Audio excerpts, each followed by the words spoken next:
जी नमस्कार, मैं हूं शैलेंद्र सोलंकी। स्वागत करता हूं मैं आपका आपके अपने YouTube channel learn with Shailendra में। तो साथियों, सीटेट 2025 के लिए लगातार हम लोग प्रैक्टिस कर रहे हैं। EVS class 3rd 4th 5th NCERT में आपको कंप्लीट करा चुका हूं। प्लेलिस्ट मैंने बना दिया है, वहां से आप लोग एनसीईआरटी ईवीएस देख सकते हैं। इसके अलावा ईवीएस के प्रैक्टिस सेट भी मैंने आप लोगों को करा दिए हैं। तो आज से हम लोग मैथ्स के प्रैक्टिस सेट स्टार्ट करने जा रहे हैं। इसमें एनसीईआरटी का कंटेंट रहेगा और कंटेंट के साथ में आपको यहाँ पर पीवाईक्यूज भी देखने के लिए मिलेंगे। तो आज हमारा प्रैक्टिस सेट नंबर 1 रहने वाला है। जो भी लोग चैनल पर नए होंगे, आप लोग प्लीज चैनल को सब्सक्राइब कर लेना, वीडियो को लाइक कर देना, शेयर कर देना। और इस वीडियो के डिस्क्रिप्शन बॉक्स में आपको टेलीग्राम चैनल का लिंक मिल जाएगा। उस लिंक पर क्लिक करके आप लोग टेलीग्राम चैनल को ज्वाइन कर सकते हैं। वहां आपको free of cost current affair provide कराया जाता है। इसके अलावा पीडीएफ आपके साथ वहां पर शेयर की जाती है, इंपॉर्टेंट इंफॉर्मेशन शेयर की जाती है। हर एक वीडियो का लिंक आपको वहां पर प्रोवाइड करा दिया जाता है। तो चलिए भाई, आज का प्रैक्टिस सेट जो है, इसके क्वेश्चन नंबर 1 से शुरू कर लेते हैं। प्रैक्टिस सेट का क्वेश्चन नंबर 1 आप सभी के सामने भाई ये रहा। क्वेश्चन नंबर 1 आप सभी के सामने ये रहा। यहां पूछा है कि एक संख्या में 8 जोड़ दिया जाए तो वह दुगनी हो जाती है, वह संख्या क्या होगी? ये क्वेश्चन भाई आपका ऑलरेडी सीटेट में पूछा जा चुका है। तो मान लीजिए एक संख्या हमने ले ली x, एक संख्या मान ली हमने x है और इसमें बोल रहा है भाई 8 जोड़ दिया जाता है। तो मैंने इसमें 8 जोड़ दिया, इसके बाद ये संख्या दुगनी हो जाती है। तो x का दुगना क्या होगा? 2x हो जाती है। x का दुगना क्या होगा? 2x हो जाती है। संख्या ज्ञात करना है। तो 8 को इधर रखेंगे, इधर 2x है, ये आपका प्लस का x है। अब हम इसको ट्रांसपोज करेंगे। ट्रांसपोज करते समय याद रखिएगा, प्लस का माइनस हो जाता है, माइनस का प्लस हो जाता है, मल्टीप्लाई का डिवाइड हो जाता है। थोड़ा गर्म भी दे देना, गला वैसा हो रहा है।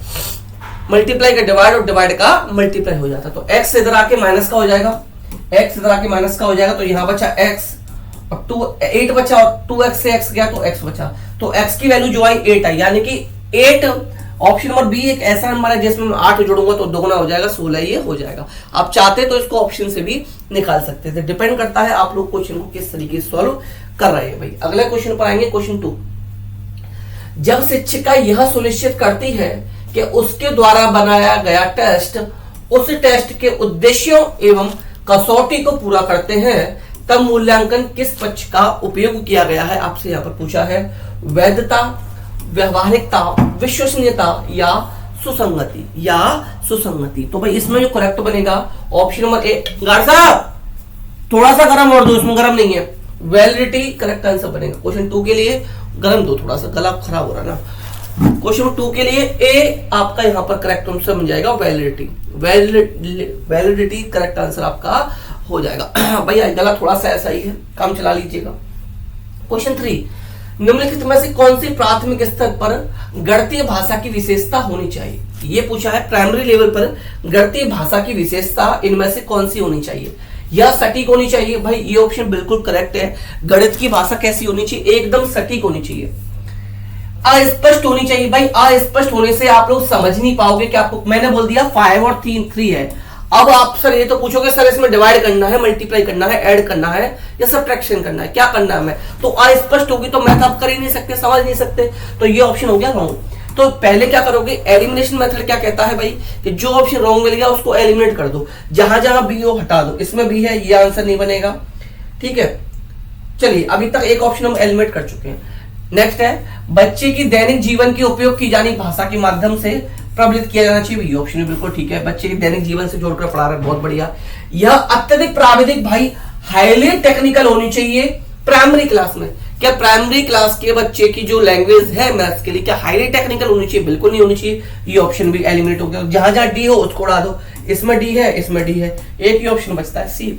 ये करेक्ट आंसर आपका बन गया। और देखिए ए और सी ही हमारे करेक्ट आंसर बने हैं। इस तरीके से आप एलिमिनेशन मेथड से भी सॉल्व कर सकते हैं।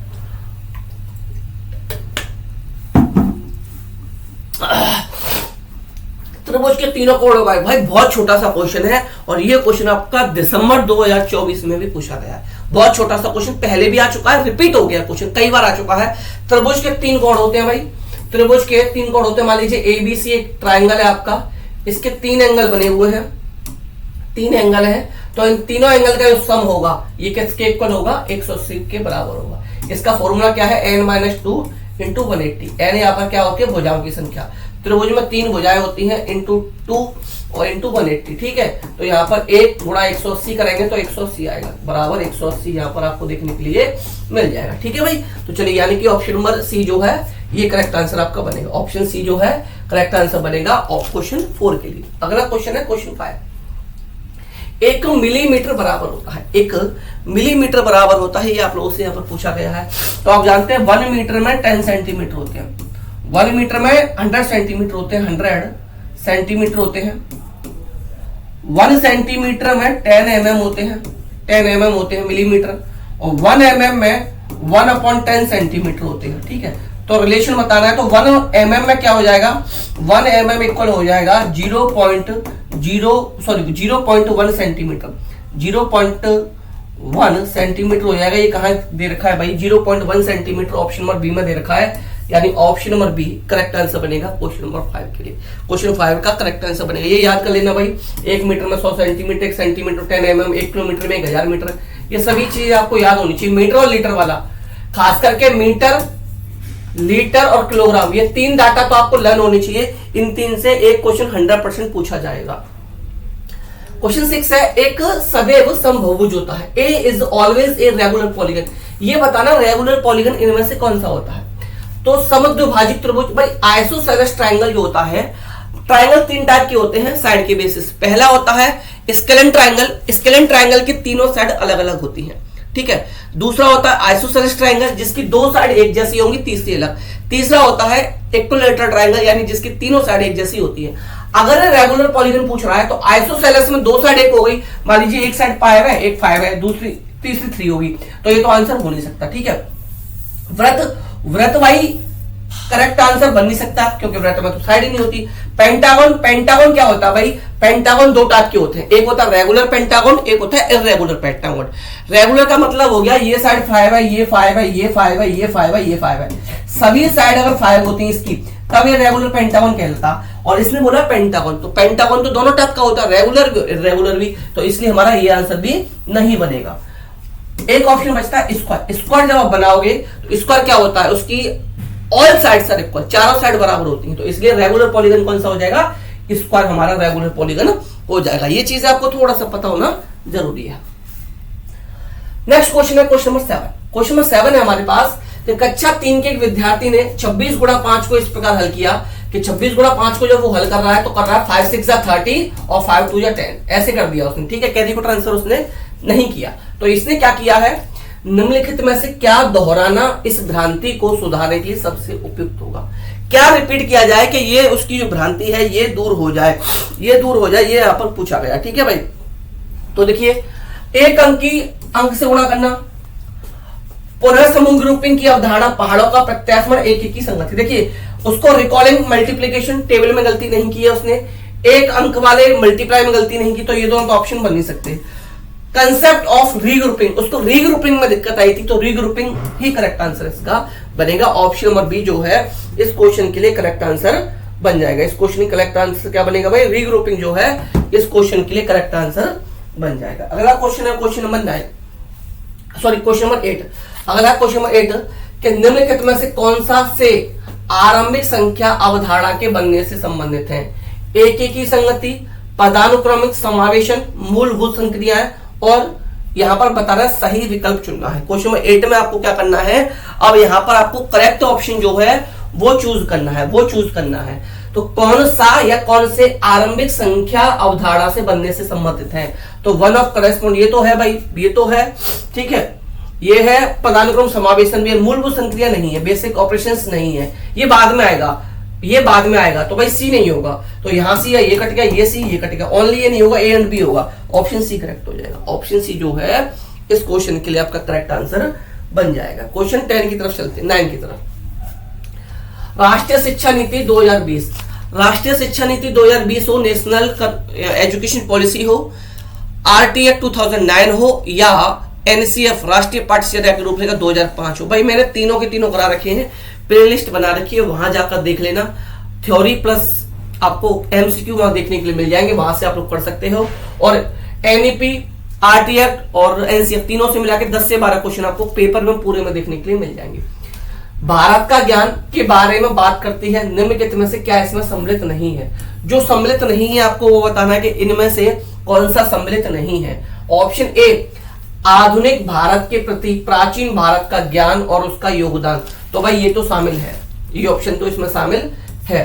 ऑप्शन बी है, विभिन्न विषयों जैसे गणित, खगोल विज्ञान, चिकित्सा, कृषि इत्यादि के हिस्से के रूप में आदिवासी ज्ञान अधिगम को स्वदेशी पारंपरिक तरीके, ये भी शामिल है भाई, तो ये दोनों शामिल हैं। तीसरा है, विद्यार्थी के ज्ञान में वृद्धि के आकलन के लिए औपचारिक परीक्षा, भाई ये शामिल नहीं है, औपचारिक परीक्षा शामिल नहीं है, तो ऑप्शन नंबर डी करेक्ट बन जाएगा। इसको डी समझ लो या सी समझ लो, यही ऑप्शन है, ये आपका करेक्ट बन जाएगा। अगला क्वेश्चन है क्वेश्चन नंबर 10। क्वेश्चन नंबर 10 की तरफ चलते हैं भाई। 10वां क्वेश्चन क्या कहता है कि निम्नलिखित में से कौन सा कथन गणितीय अधिगम को प्रोत्साहित करने के लिए सबसे कम उपयुक्त है?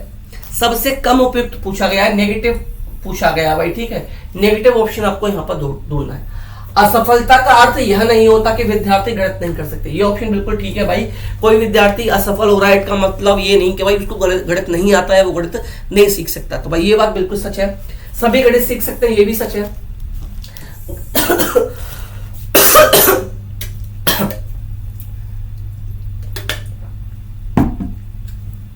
गणित अधिगम जेंडर विशिष्ट नहीं होता, ये बात भी बिल्कुल सच है भाई कि गणित जेंडर विशिष्ट नहीं होता, कि लड़के ही गणित में अच्छे होते हैं, लड़कियां गणित में अच्छी नहीं होती। लड़का एक से एक बड़ा गधा मिल जाएगा आपको मैथ्स में, और लड़की बेचारी एक से एक, मेरी बहन एक से एक इंटेलिजेंट मिल जाएगी। सॉरी बोलूंगा मैं बेचारी वर्ड के लिए, बेचारी कोई नहीं है भाई, बहादुर बहन है मेरी, सभी बहादुर है, ठीक है, कोई बेचारी नहीं है, ठीक है। तो भाई यहाँ पर ये ऑप्शन भी हमारा करेक्ट है, ये ऑप्शन भी करेक्ट है। आप नेक्स्ट आते हैं, अंतर ज्ञान को हतोत्साहित करना। हतोत्साहित अगर आपको पता है, जो मैंने पढ़ा रखे हैं नेगेटिव और पॉजिटिव टैग वर्ड, तो नेगेटिव टैग वर्ड होता है, इसलिए करेक्ट आंसर हमारा यही बनेगा। नेगेटिव टैग वर्ड पकड़ते इतने बड़े क्वेश्चन में परेशान होने के बजाय आपको ये पता होता, आपने मेरे प्रीवियस वीडियोस देखे हैं, मैं जहां टैग वर्ड पढ़ाता हूं आप लोगों को कि हतोत्साहित नेगेटिव टैग वर्ड होता है, नेगेटिव पकड़ लिया, आंसर टिक होगा, विद इन सेकंड्स में आंसर निकलेगा भाई, विद इन सेकंड्स में आंसर। 11 क्वेश्चन पाने से पहले भाई अगर आप चैनल पर नए हैं तो प्लीज चैनल को सब्सक्राइब कर लेना, वीडियो को लाइक कर देना, शेयर कर देना, और इस वीडियो को डिस्क्रिप्शन बॉक्स में टेलीग्राम चैनल का लिंक है, उस पर क्लिक करके भाई आप टेलीग्राम ग्रुप को ज्वाइन कर सकते हो, वहां आपको पीडीएफ, करंट अफेयर फ्री सब कुछ मिलता रहता है। इस नंबर पर मैसेज करके आप सीटेट के नोट्स ले सकते हो, इस नंबर पर मैसेज करके आप सीटेट के नोट्स ले सकते हो। ₹99 में सिर्फ 99 रुपए में आपको सीटेट के नोट्स मिल जाएंगे पेपर 1 के, और 99 में मिलेंगे पेपर 2 के, और दोनों के मिलेंगे 149 में, ठीक है भाई, दोनों के मिलेंगे 149 में। यहाँ आपको नोट्स मिलेंगे, नोट्स के अलावा PYQs मिलेंगे, PYQs के अलावा आपको यहाँ पर कंटेंट मिलेगा, क्या मिलेगा? कंटेंट आपको यहाँ पर प्रोवाइड कराया जाएगा, ठीक है। तो वीडियो को लाइक एंड शेयर भाई आप लोग जरूर कर देना, और जिन लोगों ने अभी तक चैनल को सब्सक्राइब नहीं किया है आप लोग प्लीज चैनल को सब्सक्राइब जरूर कर लीजिएगा। नेक्स्ट चलते हैं भाई नेक्स्ट क्वेश्चन पर। क्वेश्चन नंबर 11 आप सबके सामने ये रहा, ये भी भाई NEP से पूछा। आप देखिए एक ही सब्जेक्ट में 2 क्वेश्चन आ चुके हैं, एक ही टॉपिक से। 5 सब्जेक्ट होते हैं आपके, आपको पता है भाई, बाकी RTA भी है, RT एक्ट भी है और NCF भी है, तो इनसे क्वेश्चन भाई बनेंगे, बिल्कुल इनसे क्वेश्चन आपके बहुत बनेंगे।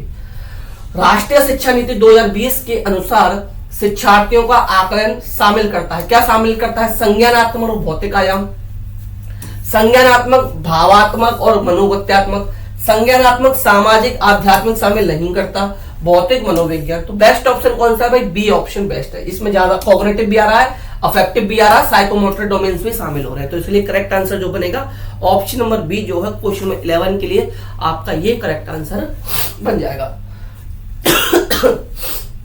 क्वेश्चन 12, निम्नलिखित कथनों में कौन सा एक सही है? एक अभाज्य संख्या है, एक भाज्य संख्या है, एक दोनों है भाज्य और अभाज्य, और एक न तो भाज्य नहीं अभाज्य, तो यही ऑप्शन करेक्ट बनेगा। A is not a prime number, not a composite number. अब इनको थोड़ा सा हम लोग समझ लेते हैं भाई, यहां बता दे रहा हूं, आज के बाद बताऊंगा नहीं कि प्राइम नंबर क्या होते हैं। प्राइम समझ लो, प्राइम के बाद कंपोजिट बता दूंगा, कंपोजिट समझ लेना, कंपोजिट के बाद इवन नंबर बता दूंगा, और इवन के बाद ऑड नंबर, इवन और ऑड, ये सभी नंबर हम समझ लेते हैं, ये सभी नंबर हम लोग यहां पर समझ लेते हैं। देखिए बात करेंगे जब हम प्राइम नंबर्स की, प्राइम नंबर्स की जब हम बात करेंगे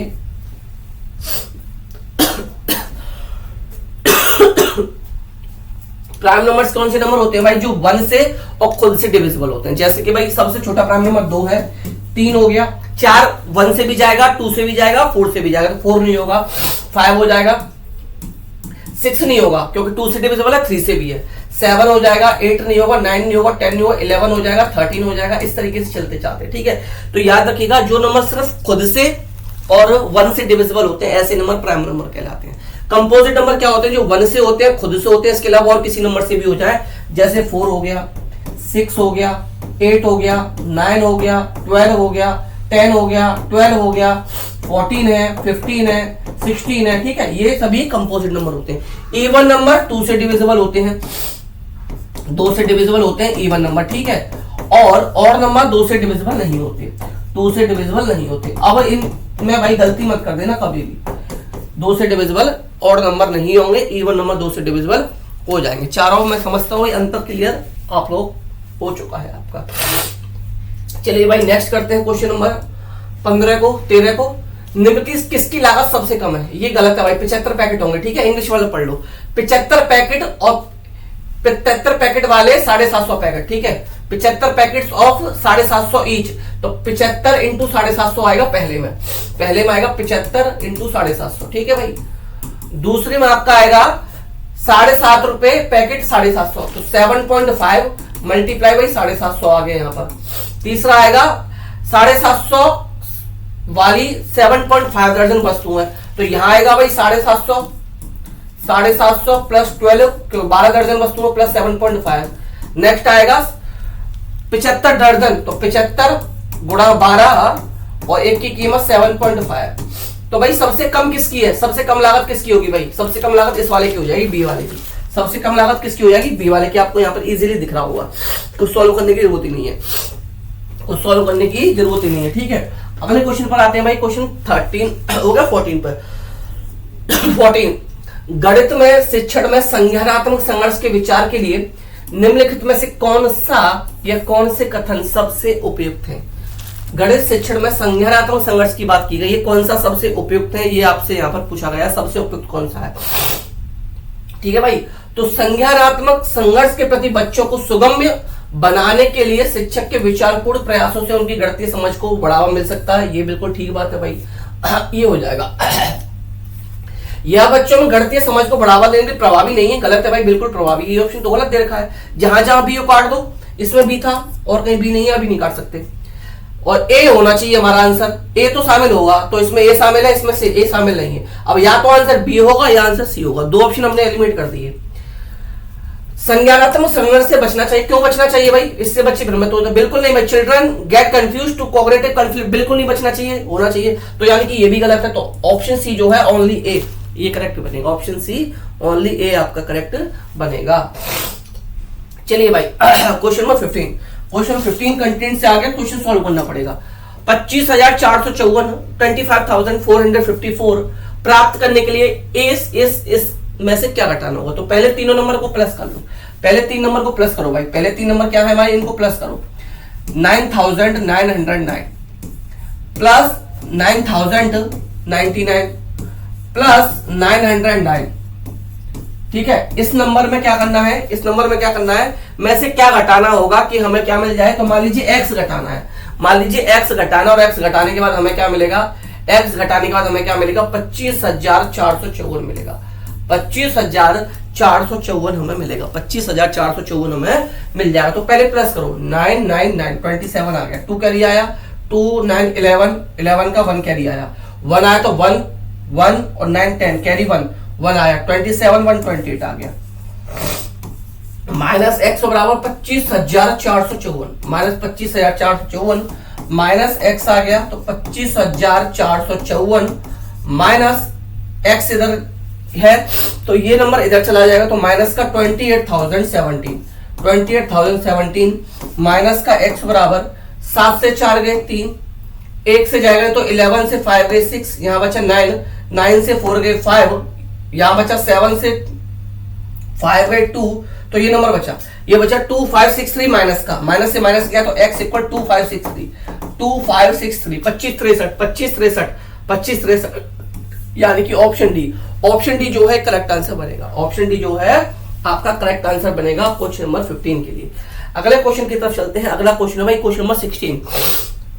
किसी स्थान ओ से आरंभ करके एक मेढक 3 कदम और एक खरगोश 7 कदम की दूरी पर छलांग लगाते हैं, निम्न में से किस कदम पर वे दोनों एक साथ छलांग लगाएंगे। इस टाइप का क्वेश्चन हो, ट्रैफिक लाइट वाला क्वेश्चन हो कि 2 या 3 बैल इतने इतने समय बाद बदलती हैं, एक साथ वे कितने बजे, इतने बजे बदली थी, 7 बजे बदली थी, तो अब कितने बजे बदलेंगी।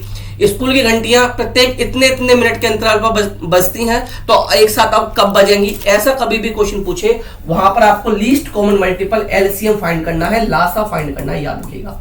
तो यहाँ पर 2 नंबर है, 3 और 7 दोनों का एलसीएम करेंगे तो 3 × 7 21 आएगा। तो वे 21वें कदम पर एक साथ मिलेंगे, लेकिन 21 यहाँ पर ऑप्शन नहीं है, तो 21 के जो एलसीएम में नंबर आ रहा है, 21 से जो मल्टीपल होगा 21वें कदम पर मिलेंगे, फिर 42 पर मिलेंगे, फिर 63 पर मिलेंगे, फिर 84 पर मिलेंगे। ऐसे ही करके भाई जो नंबर इनमें से हमारा 21 से डिविजिबल है वो करेक्ट आंसर हमारा बन जाएगा। तो आपको भाई यहाँ पर पता है 21 से डिविजिबल कौन सा नंबर है, 21 से डिविजिबल यहाँ पर 378 है, 378 करेक्ट आंसर बनेगा। ऑप्शन नंबर सी है हमारा, और ये दे रखा है बी की जगह। तो जल्दबाजी में जब आप सर्कल फिल करो, गोला फिल करोगे ओएमआर का, तो वहां पर भाई आप लोग सी ऑप्शन ही फिल करना, बी फिल मत कर देना, फालतू में टेंशन हो जाएगी 1 नंबर की, ठीक है ना। बी ऑप्शन को वहां पर फिल करने की जरूरत नहीं, सी फिल करना पड़ेगा आपको। अगले क्वेश्चन पर चलते हैं भाई, क्वेश्चन नंबर 17। 1 है, 8 है, 27, 64, 125। नीचे दिए पैटर्न को देखिए, इसमें अगले 2 पद क्या होंगे। इसमें अगले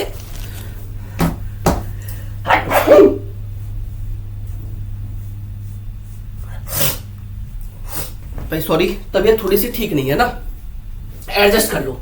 अगले 2 नंबर क्या हो, तो बात करें 1 की, तो 1 का क्यूब होता है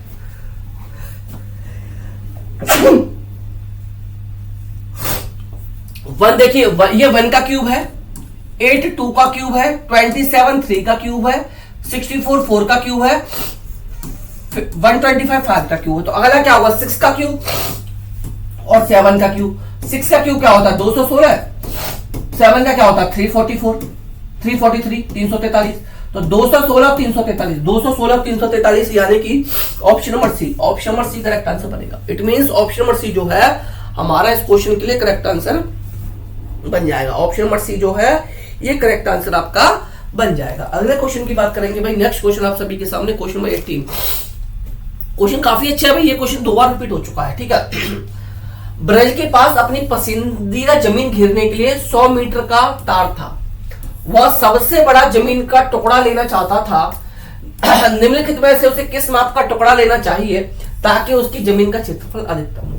यानी तार है उसके पास 100 मीटर, तार है उसके पास 100 मीटर, तो वो जमीन का टुकड़ा कितना खरीदे, मतलब कितना घेर ले कि उसके पास एरिया ज्यादा आ जाए। तो एक चीज समझिए, जब तार मेरे पास 100 मीटर लंबा है, 100 मीटर वायर लंबा है, तो मैं उसकी फेंसिंग जब करूंगा, यानी कि उसका पेरीमीटर जो आना चाहिए 100 आना चाहिए। पेरीमीटर क्या आना चाहिए 100। तो सबसे पहले ऑप्शन को ये चेक करेंगे सभी का पेरीमीटर 100 है या नहीं।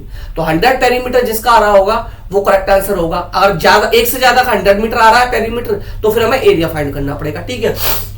तो आप जानते हैं शेप का जब निकालते हैं, ये देखिए रेक्टेंगल है, ये स्क्वायर है, ये रेक्टेंगल है, ये रेक्टेंगल है।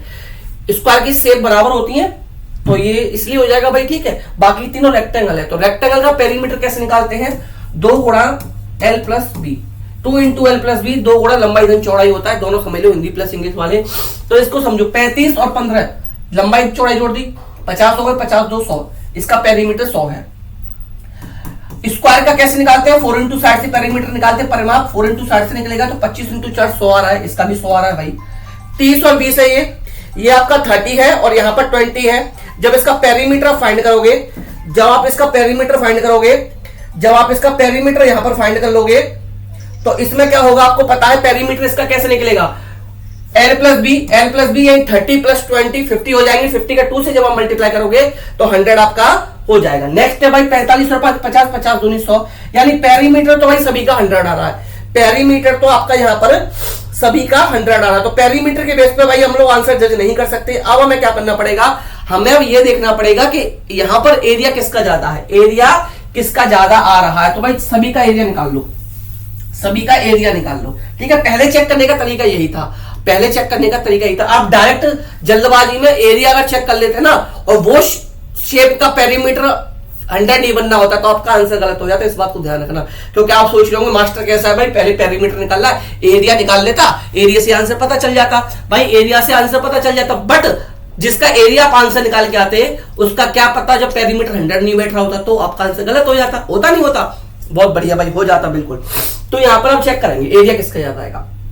तो देखिए रेक्टेंगल का एरिया होता है L इंटू बी, स्क्वायर का एरिया होता है 60 इंटू 60, यानी ओवरऑल हमें मल्टीप्लाई करना है, ठीक है। तो 35 और 15 का जब मल्टीप्लाई करेंगे तो 15 75 हो गए, 7 आ गया, 15 45 और 7 45 और 7 52 आ गया, 525। 25 और 25 का 625 हो गया, ये 600 आ गया, और 55 25 2 5 20 2 22, ये चेक कर लो एक बार। 15 75 7 15 45 7 52, तो सबसे ज्यादा किसका आ रहा है भाई, स्क्वायर शेप का आ रहा है, option B correct answer, C answer बनेगा। सी 25 इंटू 25 स्क्वायर शेप में उसको क्या घेरना होगा, प्लॉट घेरना होगा, इसका एरिया सबसे ज्यादा बनेगा, ठीक है भाई। 25 इंटू 25, तो ये करेक्ट आंसर आपका यहाँ पर बनेगा, ये करेक्ट आंसर आपका यहाँ पर बन जाएगा, ठीक है भाई। ऑप्शन नंबर सी इसका भी करेक्ट आंसर है, ध्यान रखना सी जो है दूसरे नंबर पर दे रखा है, तो बी जल्दबाजी में गलत फिल मत कर देना सर्कल। 19 दो सही 2/3 समकोण में डिग्रियों की संख्या क्या होगी। समकोण बराबर होता है भाई 90 डिग्री। मैं ये सभी एंगल समझा देता हूं पहले प्रैक्टिस सेट में, जैसे इवन और प्राइम कंपोजिट समझा दिए, ऐसे ही एंगल समझ लो। एक्यूट एंगल पहले तो है 0 डिग्री एंगल, 0 डिग्री एंगल, ठीक है भाई। 0 डिग्री एंगल आप लोग समझ सकते हैं, 0 डिग्री एंगल होता है 0 डिग्री का। इसके बाद नंबर आता है एक्यूट एंगल का, इसके बाद नंबर आता है एक्यूट एंगल का। एक्यूट एंगल क्या होता है भाई, एक्यूट क्या होता है भाई, 0 से बड़ा होता है, 0 से बड़ा हो जाता है, या हम कह सकते हैं 0 से 89 के जो एंगल होते हैं उनको एक्यूट एंगल कहते हैं, उनको एक्यूट एंगल कहते हैं। 0 से 0 डिग्री नहीं आएगा भाई, ठीक है, 0 डिग्री वाला इसमें आ जाएगा, 1 डिग्री से 89 डिग्री तक जो होगा एक्यूट एंगल कहलाएगा। इसके बाद आता है राइट एंगल, इसके बाद आपका आ जाता है राइट एंगल। राइट एंगल याद रखिएगा भाई, राइट एंगल फिक्स 90 डिग्री का होता है, राइट एंगल फिक्स 90 डिग्री का होता है। इसके बाद आ जाता है आपका ऑब्ट्यूस एंगल, इसके बाद आपका आ जाता है ऑब्ट्यूस एंगल। हिंदी वाले भाई देख लेना, इनके नाम में हिंदी में थोड़ा सा कंफ्यूजन है भाई, ठीक है, मतलब काफी टाइम से पढ़े नहीं हिंदी में, ना पढ़ा हिंदी से ही हूं भाई, तो बट हिंदी में थोड़े से नाम नहीं आएंगे मेरे पे अभी, है ना। ऑब्ट्यूस एंगल जो है ये 91 से लेकर 179 डिग्री तक का होगा, 179 डिग्री तक के होंगे, ठीक है। स्ट्रेट एंगल जो होगा, स्ट्रेट एंगल जो होते हैं भाई, स्ट्रेट एंगल की मैं बात करूंगा तो स्ट्रेट एंगल फिक्स 180 डिग्री का होगा, फिक्स 180 डिग्री का होगा। अब आ जाएगा रिफ्लेक्स एंगल। रिफ्लेक्स एंगल की हम लोग बात करेंगे, रिफ्लेक्स एंगल की हम लोग बात करेंगे तो 181 से लेकर 181 डिग्री से लेकर 359 डिग्री तक के एंगल को रिफ्लेक्स एंगल कहते हैं। एक आता है कंप्लीट एंगल, एक आता है कंप्लीट एंगल, और कंप्लीट एंगल जो होता है भाई ये 360 डिग्री का होता है। कंप्लीट एंगल जो होता है 360 डिग्री का होता है, जो सर्कल बनता है, जो सर्कल बनता है, ठीक है, याद रखिएगा। तो ये एंगल याद रखने हैं, ज्यादातर आपको याद जो रखने हैं ये याद रखने हैं, ठीक है। 1 2 3 4 5 याद रखने हैं आपको, ये 5 याद रखने हैं। तो यहां पर पूछा है 2 सही 2/3 समकोण, यानी कि राइट एंगल्स कितने होते हैं, ठीक है, राइट एंगल्स कितने होते हैं। ये स्क्रीनशॉट ले लो, लिख लो, जो भी चाहो आप लोग कर सकते हो, बार बार मैं बताऊंगा नहीं, ठीक है, बार बार इन चीजों को मैं बताऊंगा नहीं। स्क्रीनशॉट लेना चाहे स्क्रीनशॉट ले लो, लिखना चाहे लिख लो, आपकी इच्छा कुछ भी कर लो भाई, ठीक है, आपकी इच्छा कुछ भी आप लोग इसमें कर सकते हो। तो देखो भाई कैसे करेंगे, यहां पर दे रखा है भाई हमें 2 होल 2/3 इंटू राइट एंगल पूछा तो 90 डिग्री आएगा, ये हो जाएगा 3 2 जा 6 और 2 8, 8/3 multiply by 90 degree, 8/3 multiply by 90 degree आपका यहां पर आ जाएगा, ठीक है। तो 3 से 90 को काटेंगे 30 टाइम, और 30 इंटू 8 का मल्टीप्लाई करेंगे 240 डिग्री, करेक्ट आंसर हो गया, यानी कि ऑप्शन नंबर सी आपका यहां पर करेक्ट आंसर बन जाएगा, ऑप्शन सी करेक्ट आंसर बनेगा। अगला है भाई क्वेश्चन नंबर 20। क्वेश्चन 20 है, निम्नलिखित में से कौन सा स्कूली गणित में इबारती सवालों के लिए सही है। निम्नलिखित में से कौन सा स्कूली गणित में इबारती सवालों के लिए सही है, ये बताना इबारती सवालों के लिए सही है। इबारती सवालों का मतलब होता है भाई वर्ड प्रॉब्लम्स, ठीक है, जिनमें स्टेटमेंट वगैरह होती है, 2 पेंसिलों का मूल्य इतना है तो 5 पेंसिलों का मूल्य क्या होगा, ये इबारती सवाल होगा, ये वर्ड प्रॉब्लम्स आ गए, ठीक है। तो ऑप्शन ए, इबारती सवाल उन अभ्यासों को संदर्भित करते हैं जहां बच्चा परिस्थिति को एक जैसा औपचारिक रूप देता है जिसमें गणितीय तकनीक को लागू किया सके। तो भाई यही ऑप्शन करेक्ट हो जाएगा, आगे पढ़ने की आपको आवश्यकता है ही नहीं, बिल्कुल मत पढ़ो, करेक्ट आंसर यही है। नेक्स्ट क्वेश्चन पे आने से पहले भाई अगर आप चैनल पर नए हैं तो भाई चैनल को सब्सक्राइब कर लेना, वीडियो को लाइक कर देना, शेयर कर देना, और इस वीडियो के डिस्क्रिप्शन बॉक्स में टेलीग्राम ग्रुप का लिंक मिल जाएगा, उस ग्रुप पर लिंक को क्लिक करके भाई टेलीग्राम ग्रुप को ज्वाइन कर लेना, वहां आपको free of cost current affair मिलता है, इंपॉर्टेंट न्यूज मिल जाती है, पीडीएफ मिल जाया करेंगी, करंट अफेयर तो मिलता ही मिलता है, हर वीडियो का लिंक भी आपको वहां पर मिल जाता है। इस नंबर पर मैसेज करके आप सीटेट के नोट्स भाई ले सकते हैं। यहाँ आपको नोट्स मिलेंगे, नोट्स के अलावा पीवाईक्यूज आपको मिलेंगे, पीवाईक्यूज के अलावा ही आपको यहाँ पर प्रैक्टिस सेट भी मिलेंगे। आपको यहाँ पर प्रैक्टिस सेट भी प्रोवाइड कराए जाएंगे 20। एक प्रैक्टिस सेट की कीमत आप जानते हैं लगभग 500 रुपए रहती है, और इन सभी चीजों की जो कीमत रहने वाली है सिर्फ और सिर्फ 99 में आपको नोट्स हैं, पीवाईक्यूज है, प्रैक्टिस सेट अवेलेबल रहने वाले हैं। पेपर 1 के लिए, पेपर 2 के लिए भी 99 रुपए है, और दोनों के कोई एक साथ लेगा तो 149 में आपको सब कुछ मिल जाएगा। नेक्स्ट क्वेश्चन पर चलेंगे भाई। अगला क्वेश्चन आप सभी के सामने ये रहा। अगला क्वेश्चन भाई आप सभी के सामने ये रहा, क्वेश्चन नंबर 22। क्वेश्चन नंबर 22 कह रहा है भाई कि 182 में से माइनस करना है 67। 182 माइनस 67, ये सीटेट में आया वो प्रश्न है, मैंने अपनी तरफ से नहीं बनाया, ठीक है। ऐसे ही प्रश्न आएंगे जो मैं करा रहा हूं। हल करवाते हुए अध्यापिका ने स्पष्ट किया कि हमें 7 से 2 घटाना है, और 2 7 से छोटा है 7 से, इसलिए हमें 8 से 1 उधार लेना पड़ेगा, और तब हम 12 में से 7 को घटा पाएंगे। एक बच्चे ने अध्यापिका से पूछा, मैडम हम 8 से उधार क्यों ले रहे हैं, उधार लेना अच्छा नहीं होता। इस परिस्थिति में अध्यापिका को क्या करना चाहिए? बच्चा कह रहा है मैडम उधार लेना अच्छा नहीं होता, हम उधार क्यों ले रहे हैं? तो इस परिस्थिति में अध्यापिका क्या करेगी भाई? अध्यापिका को बच्चे को डांट कर बैठा देना चाहिए भाई, गलत है ये ऑप्शन। बच्चे को डांटना, फटकारना, पीटना, ये काम हम लोग नहीं करेंगे। बच्चा यहाँ सीटेट जब आप पेपर दे रहे हो, एक तरीके से भगवान का रूप है भाई, बच्चा ही सब कुछ होता है, ठीक है। हम ये सब कुछ नहीं कर सकते। अध्यापिका को उधार शब्द को बदलकर पुनः समूहीकरण यानी रीग्रुपिंग का उपयोग करना चाहिए, और पुनः समूहीकरण की प्रक्रिया दिखानी चाहिए। तो ये ऑप्शन बिल्कुल करेक्ट है, बाकी की हम लोग पढ़ लेते हैं। अध्यापिका को बच्चे से कहना चाहिए कि घटाव की कलन विधि सीखने पर ध्यान दे, ऐसा नहीं कह सकते भाई। अध्यापिका को बच्चे के प्रश्न की नजरअंदाज बिल्कुल नहीं कर सकते, बच्चे को हम इग्नोर, डांटना, पीटना, फटकारना नहीं कर सकते। तो ऑप्शन नंबर बी क्या है? ये करेक्ट हो जाएगा। ऑप्शन नंबर बी जो है ये आपका करेक्ट आंसर यहाँ पर बन जाएगा। अगले क्वेश्चन पर चलते हैं भाई, क्वेश्चन 23।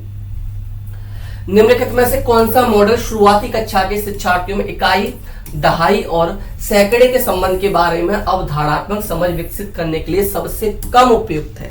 सबसे कम कौन सा है? Question number 23। सबसे कम डीन्स ब्लॉक बिल्कुल है, मुद्रा है, गिनतारा है, स्थानीय मान चार्ट नहीं होगा। स्टार्टिंग की बात की जा रही है शुरुआती कक्षा के लिए, तो स्थानीय मान या प्लेस वैल्यू नहीं होगा, ये गलत है, तो करेक्ट इसलिए हमारा यही बन जाएगा। अगला क्वेश्चन नंबर 24। अगला है क्वेश्चन नंबर 24 कि प्राथमिक स्तर पर आंकड़ों का प्रबंधन के परिचय के लिए निम्नलिखित में से क्या सबसे उपयुक्त है? क्या सबसे उपयुक्त है आपको यहां पर बताना है। सबसे उपयुक्त क्या होगा?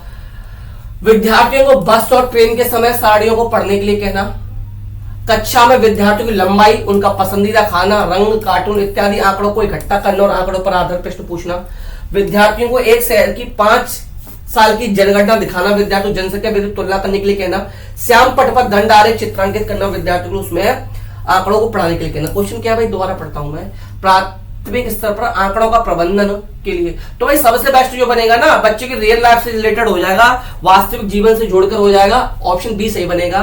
कक्षा में विद्यार्थियों की लंबाई, उनका पसंदीदा खाना, रंग, कार्टून इत्यादि आंकड़े इकट्ठे करना और आंकड़ों पर आधारित प्रश्न पूछना, ये इस प्रश्न का करेक्ट आंसर बनेगा। अगला है क्वेश्चन 25। ये सॉल्व करना भाई, ये चीज याद रखना, ये माइनस नहीं है, ये प्लस नहीं है, ये डिवाइड है, ये प्लस नहीं है, डिवाइड है। तो क्वेश्चन है आपका 25.3 multiply by 5 minus 35 divided by 5 minus 3 into 18.5। बहुत छोटा सा क्वेश्चन है भाई, बोडोमास सभी ने पढ़ा हुआ है, बोडोमास सभी ने पढ़ा है। सबसे पहले ब्रैकेट सॉल्व करेंगे, ब्रैकेट यहाँ है नहीं, तो हम लोग ऑफ सॉल्व करेंगे, ऑफ भी नहीं है तो हम लोग डिवीजन करेंगे, फिर मल्टीप्लिकेशन, एडिशन, सब्ट्रैक्शन।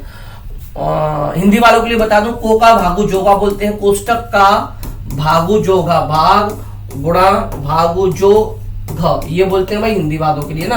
वैसे बोडोमास सब लोग समझ जाते हैं, ठीक है, इसमें कुछ खास है नहीं। बोडोमास से इसको सॉल्व कराएंगे, तो सबसे पहले क्या सॉल्व करना है? डिवीजन सॉल्व करना है, डिवाइड सॉल्व करना है भाई, ठीक है, डिवाइड सॉल्व करना है।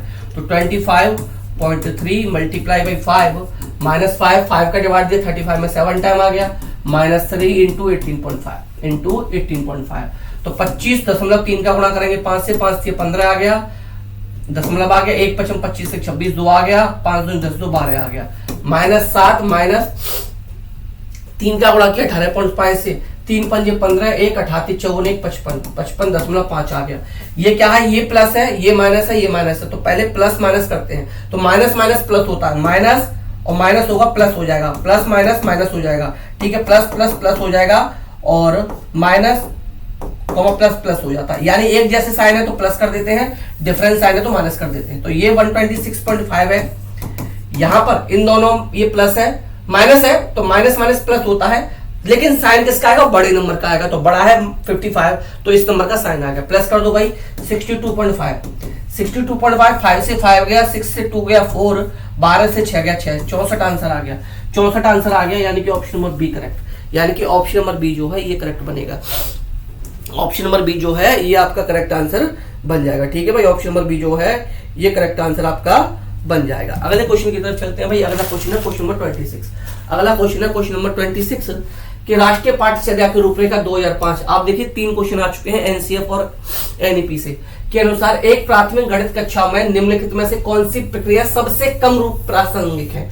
सबसे कम प्रासंगिक पूछी गई भाई, सबसे कम प्रासंगिक कौन सी होंगी। ठीक है, प्राथमिक स्तर पर सूत्रों को याद करना भाई यही नहीं होगा, ठीक है, ये सब हो जाएंगे। क्योंकि जहां भाई याद करना, कंठस्थ करना, परिभाषा याद करना, सूत्र याद करना आ जाए, ये सभी के सभी नेगेटिव टैग वर्ड होते हैं। सभी के सभी क्या होते हैं, नेगेटिव टैग वर्ड होते हैं। इसलिए हमारा करेक्ट आंसर जो बनेगा यही बन जाए, क्योंकि नेगेटिव हमसे पूछा गया था, क्योंकि नेगेटिव ही हमसे पूछा गया था। अगले क्वेश्चन पर आएंगे भाई। अगला क्वेश्चन है क्वेश्चन 27।